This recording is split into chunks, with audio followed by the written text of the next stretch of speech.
اعوذ باللہ من الشیطان الرجیم بسم اللہ الرحمن الرحیم نحمدہ ونصلی علی رسولہ الکریم فاما بعد۔ دوستو، اللہ تعالیٰ پر توکل کرنا اور باطل والوں کو جھوٹا سمجھنا، توکل کے بارے میں انشاءاللہ میرا آج کا بیان ہے۔ اگر ہم اس کو پورا سنیں گے اور پورا دیکھیں گے تو ہمارے سمجھ میں آ جائے گا کہ توکل کسے کہتے ہیں اور اللہ پر توکل کرنے والے اس دنیا اور آخرت میں کتنے کامیاب ہوئے۔ حضرت عبداللہ بن عوف بن احمر رحمۃ اللہ علیہ کہتے ہیں، جب حضرت علی بن ابی طالب رضی اللہ عنہ انبار شہر سے نہروان والوں کی طرف جانے لگے تو مسافر بن عوف بن احمر نے ان سے کہا، اے امیر المؤمنین، آپ اس گڑی میں نہ چلے بلکہ جب دن چڑھے کو 3 گھوڑیاں گزر جائے پھر یہاں سے چلے۔ حضرت علی رضی اللہ عنہ نے پوچھا، کیوں؟ اس نے کہا، اگر آپ اس گڑی میں چلیں گے تو آپ کو اور آپ کے ساتھیوں کو بہت تکلیفیں آئیں گی اور سخت نقصان ہوگا، اور اگر آپ اس گڑی میں سفر شروع کریں جو میں نے بتائی ہے تو آپ کامیاب ہوں گے اور دشمن پر غلبہ پائیں گے اور آپ کو مقصد حاصل ہوگا۔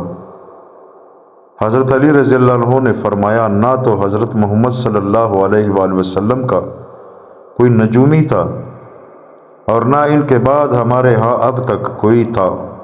کیا تمہیں معلوم ہے کہ میری اس گھوڑی کے پیٹ میں کیا ہے؟ اس نے کہا، اگر میں حساب لگاؤں تو پتہ چلا سکتا ہوں۔ حضرت علی نے فرمایا، جو تمہاری اس بات کو سچا مانے گا وہ قرآن کو جھٹلانے والا ہوگا، کیونکہ اللہ تعالیٰ نے فرمایا ہے، ان اللہ عندہ علم الساعۃ وینزل الغیث ویعلم ما فی الارحام۔ سورہ لقمان آیت نمبر 34، جس کا ترجمہ ہے، بے شک اللہ ہی کو قیامت کی خبر ہے اور وہی مینا برساتا ہے اور وہی جانتا ہے جو کچھ رحم میں ہے۔ جس چیز کے جاننے کا تم نے دعویٰ کیا ہے اس کے جاننے کا تو حضور صلی اللہ علیہ وآلہ وسلم نے بھی دعویٰ نہیں کیا تھا، اور کیا تم یہ بھی کہتے ہو کہ تم اس گھڑی کو بھی جانتے ہو جس میں سفر شروع کرنے والے کو نقصان ہوگا؟ اس نے کہا، ہاں میں جانتا ہوں۔ حضرت علی نے فرمایا، جو تمہاری اس بات کو سچا مان لے گا اسے تو ناگواریوں اور پریشانیوں کے دور کرنے میں اللہ کی ضرورت نہیں رہے گی، اور جو تمہاری اس بات کو مان لے گا وہ تو اپنے رب اللہ کو چھوڑ کر اپنا ہر کام تمہارے سپر کر دے گا، کیونکہ تم دعویٰ کر رہے ہو کہ تم وہ گھڑی جانتے ہو جس میں سفر شروع کرنے والا ہر شر اور تکلیف سے محفوظ رہے گا۔ لہٰذا اس بات پر جو ایمان لائے گا، مجھے تو اس کے بارے میں یہی خطرہ ہے کہ وہ اس آدمی کی طرح ہو جائے گا جو اللہ کے علاوہ کسی اور کو اللہ کا مقابل اور ہمسر بنا لے۔ اے اللہ، اچھا اور برا شگون وہی ہے جو تو نے مقدر فرمایا ہے، اور خیر وہی ہے جو تو نے عطا فرمائے، اور تیرے علاوہ اور کوئی معبود نہیں۔ اے مسافر، ہم تجھے جھٹلاتے ہیں، لہٰذا ہم تیری مخالفت کریں گے اور ہم اسی گھڑی میں سفر شروع کریں گے جس میں سفر کرنے سے تو منع کر رہا ہے۔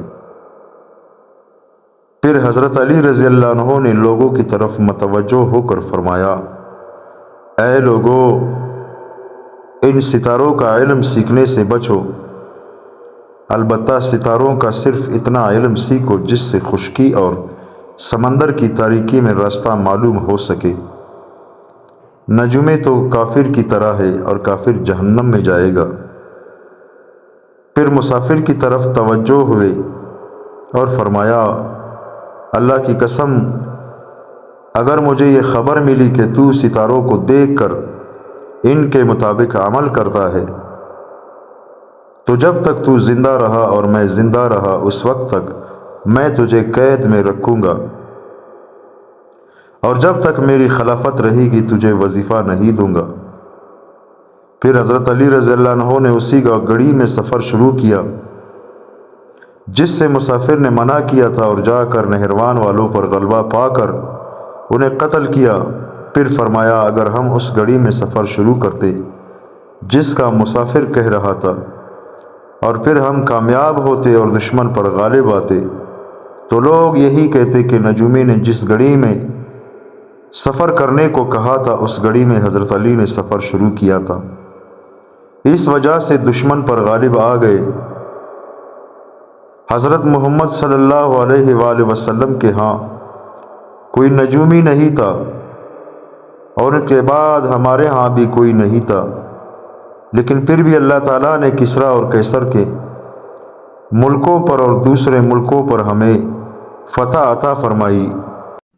اے لوگو، اللہ پر توکل کرو اور اسی پر اعتماد کرو، کیونکہ اللہ جس کے کام بنائے گا اسے کسی اور کی ضرورت نہیں رہے گی، اور اگر اللہ کسی کا کام بگاڑے گا تو کوئی اور اس کا کوئی بھی کام نہیں بنا سکتا۔ حضرت علی رضی اللہ تعالیٰ عنہ نے لوگوں سے مخاطب ہو کر یہ فرمایا۔ حضرت طارق بن شہاب رحمۃ اللہ علیہ کہتے ہیں حضرت ابو عبیدہ بن جراح رضی اللہ عنہ ہمارے ساتھ ملک شام میں تھے۔ حضرت عمر بن خطاب رضی اللہ عنہ وہاں تشریف لائے تھے۔ حضرت عمر کے ساتھ اور صحابہ بھی چل رہے تھے۔ چلتے چلتے راستہ میں پانی کا ایک گھاٹ آ گیا۔ حضرت عمر اپنی اونٹنی پر سوار تھے، وہ اونٹنی سے نیچے اترے اور موزے اتار کر اپنے کندھے پر رکھ لیے اور اپنی اونٹنی کی نکیل پکڑ کر اس گھاٹ میں سے گزرنے لگے۔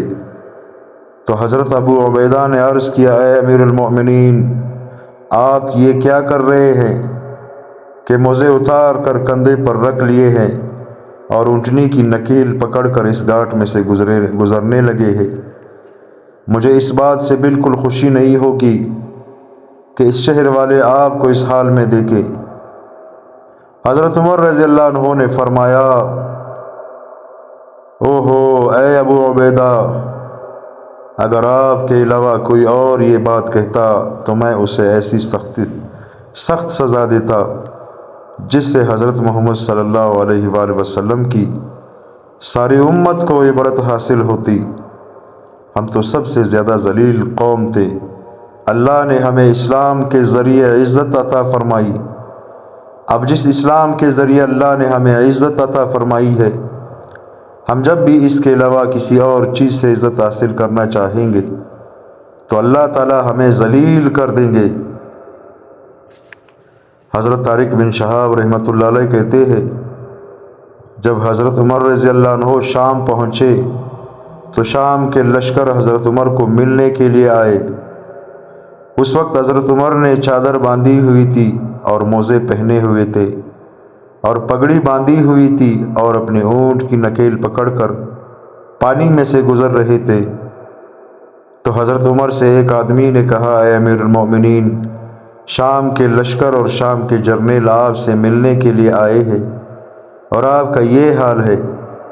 حضرت عمر رضی اللہ عنہ نے فرمایا، ہمیں اللہ تعالیٰ نے اسلام کے ذریعے سے عزت دی ہے، لہٰذا ہم اسلام کے علاوہ کسی اور چیز میں عزت تلاش نہیں کر سکتے۔ دوستو، اللہ تعالیٰ ہم سب کو ان باتوں پر عمل کرنے کی توفیق عطا فرمائے۔ حضرت عمر رضی اللہ تعالیٰ عنہ امیر المؤمنین تھے اور سارے مسلمانوں کا خلیفہ، اپنی اونٹ کی نکیل پکڑے ہوئے پانی میں چل رہے ہیں اور موزے اپنے کاندھے پر ڈالے ہوئے ہیں، یعنی غرور اور تکبر اس سے اتنا دور تھا جتنا آج کل ہمارے اندر ہے۔